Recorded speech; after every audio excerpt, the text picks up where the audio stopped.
let's get to the DawgsHQ mailbag. We open this up to our subscribers over on the message board. If you're a premium DawgsHQ subscriber, we open some questions up for you, and we're going to hop over to some of the things that y'all asked. Hopefully, if you asked it, you're watching live right now. If not, I will have the link for you to catch this on a replay. So the first one we got was from Mamba Anderson, and Mamba asked, would any of the DawgsHQ crew take a punch from a silverback gorilla for $1 million? And I said, how do you know we haven't? Well, I'm not a millionaire, so no. I don't care if it's tax-free or not. Hell yes. Yeah. If you can promise me you're going to trank that bad boy before he gets in a second punch, I'll take my chances. If he's going to vegetate me, my family will be supported in my stead. Hopefully he doesn't. I can handle it. I'll be honest with you, though. I'm hurting after walking at Augusta National yesterday. Maybe a bad idea. Maybe it's a bad idea.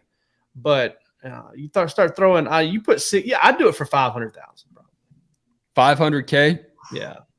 So one of the guys I used to work with asked if you would take a punch. Speaking of taking punches, would you take a punch from Mike Tyson for $1 million? And that one is no. I'm saying absolutely not on that, man. Yeah. Because you're talking about CTE from one hit, permanent brain damage. There's just not worth it. I got it. I'm fine. You're crazy, dude. I'll take a hit from Mike Tyson. Palmer, are you taking that? Yes, both of those. Y'all are nuts, dude. So, dude, here's the deal. I got to listen. I'm not. This was my own. Being a young idiot. Okay, I got into a car accident when I was 16 years old and got ejected from the vehicle. Okay, I think I'll be okay with one punch to the face. If he's not wearing. Now I will say this: if you're going to just tape his hands, and I got to take one like that, I don't know. I'm going to have to do some soul searching on that one. But if he's going to wear boxing gloves, I think I've got to do it. Dude, quality of life is priceless. Ooh, Rhett going 200K for that. Do I get to wear a mouthpiece? 200K? Yeah, you can wear a mouthpiece, and I'll say you can wear the protective foam helmet. Oh, hell yes! Yeah. Oh, hell yeah! I'd do it for $50,000. No, you wouldn't. Not for 50. Tax-free $50,000. The headgear, dude, you're still concussed. You are still concussed. I've had a couple anyway. What does it mean? I don't think y'all want it. I really don't think y'all want the smoke. All right, Craig Lawson over here is hating on the questions. Craig, if you can ask a good question, I'll actually answer it. You're over here with pot shots on people. I'm just getting us started. That wasn't even a real question. Desire is asking for the best barbecue in the state and best wings in Athens. He says the best barbecue is Hope You Like It Barbecue and Hope You Like It, Georgia. I've never been there, but I need to visit. And he can't find any good wings in Athens. Fully Loaded. Fully Loaded is pretty good. I just got back from there. I thought I was going to be late. Wing that, baby.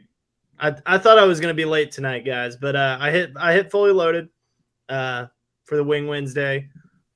Big wings, solid sauces. That's the best wing spot in Athens. I don't know about barbecue in the state. I haven't really dove into barbecue outside of Athens, and Temez is probably has that one. Temez is outstanding. Honestly, man, I think it all depends on what you want. I think the best pulled pork I've ever had in the state of Georgia was at B's Crackling Barbecue. I've only ever been to the one in Atlanta, the one that was kind of West Atlanta off 75. That was the best pulled pork I've ever had. Temez is hands down 100% the best brisket I've ever had in Athens. In the state of Georgia, and probably does the best. Which I'm a little bit of a weirdo when it comes to barbecue. Just a weirdo in general. Yeah, weirdo. Period. Right. But I love brisket. I love pulled pork. I like sausage. I like house-made sausage. I think I'm a huge fan of that. But I am a massive fan of a chicken leg quarter, of the leg and the thigh all in. Yeah, me too. I am too, because I don't do that myself right? very often. Yeah. I mean, I love cooking them myself because they're so cheap. I think I developed the love for it when I was coaching at Cedar Shoals High School. I had my defensive backs. I had 11 of them, and it was opening weekend of college football. 2000. It was the weekend that I think it's 2009. The Georgia lost to Oklahoma State to start the season at Oklahoma State, and we got a couple of games on that night, and I grilled up a bunch of leg quarters. And I was like, man, I'll have leg quarters to eat through the weekend or whatever. Because I got like 2 10-pound bags for $25. And I probably cooked up 2 10-pound bags, 25 leg quarters. They ate everything. Locusts, ate every bag of chips I had. Y'all are not gonna get me to eat bugs. I'll tell you that. I think they probably showed a couple of them showed up with a little ketchup in their eyes. I think they had a little. I think their eyes were a little red. I think they might have had some help on the front end on making some room for it. Little cannabis help. These young men did. But man, they ate so many leg quarters, it was unreal. And ever since cooking those and eating them while I cooked them, I've become such a big fan of doing that. So White Tiger also with really good barbecue in Athens. Yeah, they just only do pulled pork last time I checked. Yeah. I'm not gonna hate on them, but I think there's better barbecue around the area. And have you been to Iron Pig in Jefferson? No, I have not. That one's really good. Smoking Po' Boys in Winder, it's pretty solid. Big B's is really good in Jefferson, and in Crawford there's G Brand barbecue, which is really good. Yeah, I saw that yesterday coming back. I didn't even know it was there. They're a cool story, cool family. The Gretsch family, they own a ton of land because they have a ton of money from making guitars. They didn't invent the electric guitar, but they've created a lot of electric guitars for rock bands that and artists that And then in Athens, doggone good barbecue right on the edge of downtown is fantastic as well. All right. Yeah, cool experience in there too. Good people work there. Yeah, I love that place. Jot 'em Down is not. I think Jot 'em Down became Butt Hut, if I'm not mistaken, over on Macon Highway. Yeah, and Jot 'em Down was I remember all the way back in the day when it was on Whitehall Road. So I went into Jot 'em Down because I used to live over there on Macon Highway, and I asked for the rib sandwich. Me and my buddy were hungover, and I just didn't really think it through. And I was like, there's no way they're just going to put a slab of bone-in ribs on the sandwich. It's probably just rib meat on the bread. And I just chomped right into 3 rib bones. And I'll never forget eating that bone-in sandwich, man. All right. What else do we have? Glenn H. I'll reward Uncle Glenn. If you could suit up for a game for the Dogs and get to be on the field for one play, which team would it be against? Now, this is a strategic answer. Do you want to be on the field? Does this mean you're going to be on the field and do something good? Or does this mean me with my current skill levels, stature, lack of conditioning will be on the field for one play against a team that can absolutely obliterate me? I'd probably say Florida. I mean, I think it would probably be cool to get to play in the cocktail party in Jacksonville before it moves, I guess. Yeah. Yeah, I would probably say the same thing. That way, I mean, it would be cool to play in Sanford Stadium. I think that would be pretty great. But, yeah, it'd probably have to be the cocktail party. I will say that if I had to cover a game and get to see a game from any press box and experience every game from that press box for the rest of my life, it would be Georgia Tech's press box. It's not that anything else goes on great there, except for the fact not the current Georgia press box. Not the current Georgia press box. It'd be Georgia Tech's press box. You've been there, Palmer. There's no better seat to watch a football game. I don't know. I didn't love the Georgia Tech. So close to the action. Yeah, but it's see the skyline. It's tight. It's cramped in there though. Yeah, I'll take cramped in. Not a lot of leg room at Georgia Tech. Which better Mississippi State. I'll say that. Mississippi State was cold and awful. On a warm day, Mississippi State's would be good. Although I know we're not talking to. I know the question wasn't about press boxes. I mean, if we're doing one outside of Sanford, I'd probably say Neyland Stadium and suiting up against Tennessee, and maybe that's the volunteer state boy in me. But you're the real Tennessee man. Yeah, you're the Tennessee man. You got to be in. You notice he's not in the comments tonight because I'm on the show. You got to be in Neyland. Yep, good point. All right, moving along here. Matthew C. asked us, before the Dogs finally won the Natty, what in the depths of your despair from the 90s or games like the 2012 SEC title game or 2017 national title game, what did you promise to the Lord or say to your friends that you would do or give up to see the Dogs finally win a national title? I told him I'd get punched in the face by a silverback gorilla. I think you're the only person that can really answer this. The only thing I was saying throughout that whole game is Georgia doesn't win this type of game. Georgia doesn't win this type of game against Alabama. Georgia doesn't win this type of game against Alabama. And I don't know where I got that from, because when the game was over, I was like, you know what? That was kind of a reverse the script type game. It was almost like Alabama had every chance to put that away. Alabama was probably out playing Georgia for 3 quarters and had a chance to put them away. And then it was Georgia that came roaring back in the fourth. So that's the only thing I was really saying. I just can't really root for the team anymore. Like I can't. I mean, I've just been doing this so long. It's the job. It's kind of programmed out of me. I'm also probably a bad example because I did not give one lick of attention to Georgia football. Palmer was born on third base when it came to Georgia success. Yeah. Show up. I started covering the team the year after I started covering the team in 2018, and look, they didn't win a national championship before I got there. So New Year's 6 games every single year. Yeah. I'll say, Matthew C., I was in Indy, and I was not covering the team, and went to the game with some friends, and I just kind of made peace with whatever happened, because I had been to the 2012 game, the 2017 game in like professional capacities. I was working them, but I was still, I wanted Georgia to win. And I just I don't believe in like praying for outcomes of games. I think there are bigger fish to fry up there. But I did just say a prayer, and I was just like, look, there are a lot of people that want to see this happen.